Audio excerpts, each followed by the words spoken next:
ખેતીમાં વપરાતી પ્રોડક્ટ્સ પરના લેબલ ક્યારેક થોડા ગૂંચવણભર્યા હોઈ શકે છે, ખરું ને?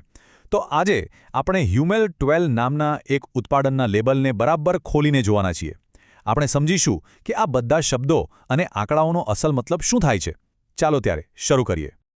તો આપણી સામે છે હ્યુમી 12ની બોટલ. લેબલ પર તો ઘણું બધું લખેલું છે, કમ્પોઝિશન, ટકાવારી, કેવી રીતે વાપરવું. પણ આ બધાનો અર્થ શું છે?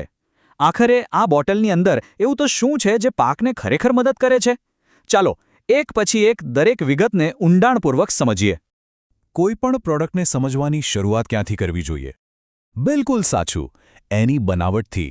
એ જાણવું સૌથી જરૂરી છે કે તે શેમાંથી બનેલું છે. તો ચાલો આપણે સીધા લેબલના કમ્પોઝિશન એટલે કે ઘટકોવાળા વિભાગ પર જ નજર કરીએ. લેબલ પર સૌથી પહેલા જે આંકડો ધ્યાન ખેંચે છે એ છે 12%. આ આંકડો આ પ્રોડક્ટના સૌથી મુખ્ય ઘટકનું પ્રમાણ બતાવે છે. પણ સવાલ એ છે કે આ 12% છે શું? તો જવાબ છે હ્યુમિક એસિડ.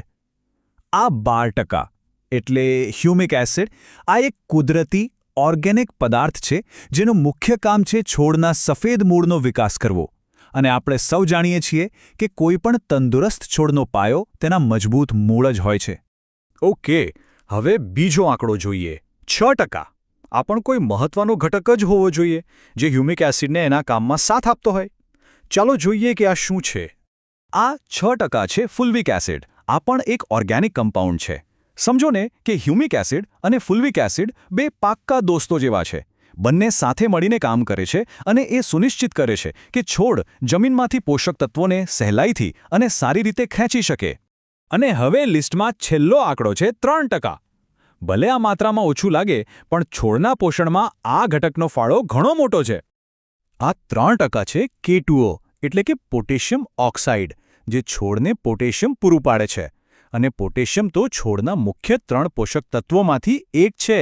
એ છોડને રોગો સામે લડવાની શક્તિ આપે છે અને ફળના વિકાસમાં પણ બહુ જ મદદરૂપ થાય છે.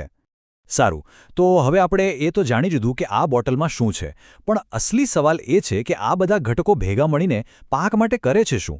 ચલો હવે એ સમજીએ કે આ ઘટકો ખેતરમાં જઈને કેવી રીતે પોતાનું કામ કરે છે. તો આખી પ્રક્રિયા કામ કેવી રીતે કરે છે સમજીએ.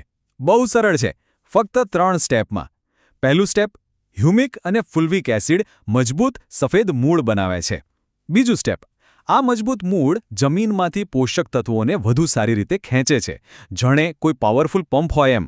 અને ત્રીજું સ્ટેપ, જ્યારે છોડને ભરપૂર પોષણ મળે ત્યારે તે વધુ ક્લોરોફિલ બનાવે છે, જેનાથી પાંદડા એકદમ લીલાછમ બને છે અને છોડ પોતાનો ખોરાક વધુ અસરકારક રીતે બનાવી શકે છે.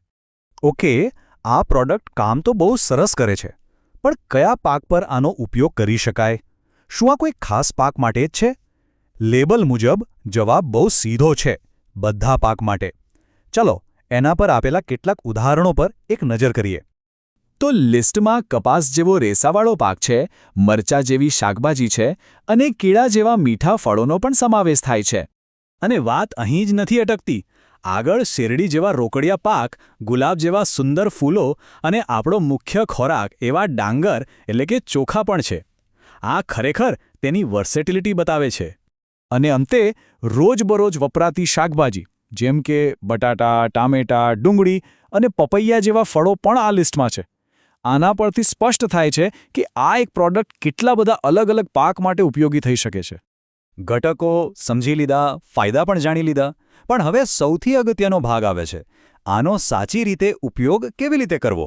ચાલો જોઈએ કે લેબલ આ વિશે શું માર્ગદર્શન આપે છે. લેબલ પર 2 મુખ્ય રીતો બતાવી છે. પહેલી છે ફોલિયર એપ્લિકેશન, જેનો સીધો મતલબ છે પાંદડા પર છંટકાવ કરવો. એનો ડોઝ છે 15 લીટર પાણીમાં 50 મિલી. બીજી રીત છે ડ્રેન્ચિંગ એપ્લિકેશન, એટલે કે પાણી સાથે સીધું છોડના મૂળમાં આપવું. એનો ડોઝ છે પ્રતિ એકર 1 લીટર. હવે કઈ પદ્ધતિ પસંદ કરવી એ પાકની અવસ્થા અને જરૂરિયાત પર નિર્ભર કરે છે. તો ચાલો આપણે જે પણ શીખ્યા તેનો ફટાફટ સારાંશ જોઈ લઈએ. હ્યુમી 12 એક ઓર્ગેનિક પ્લાન્ટ ગ્રોથ રેગ્યુલેટર છે. તે મૂળને મજબૂત કરે છે, પોષક તત્વોનું શોષણ વધારે છે અને પાંદડાને લીલા રાખવામાં મદદ કરે છે. તે લગભગ બધા જ પાક માટે વાપરી શકાય છે અને તેને છંટકાવ દ્વારા અથવા સીધું જ જમીનમાં આપી શકાય છે. એકદમ સ્પષ્ટ. જો આપણે એક નાના લેબલને સમજવાથી શરૂઆત કરી હતી અને આ વિશ્લેષણ આપણને એક મોટા સવાલ પાસે લાવીને ઊભું રાખે છે. વિશ્વની વસ્તી સતત વધી રહી છે અને તેને ખવડાવવા માટે વધુને વધુ અનાજ ઉગાડવું પડશે. તો પછી આધુનિક ખેતીમાં આવા ઉત્પાદનોની ભૂમિકા શું હશે? શું આપણી ખેતીનું ભવિષ્ય આવા જ સોલ્યુશન્સ પર નિર્ભર રહેશે? આ એક એવો પ્રશ્ન છે જેના પર આપણે સૌએ વિચારવું રહ્યું.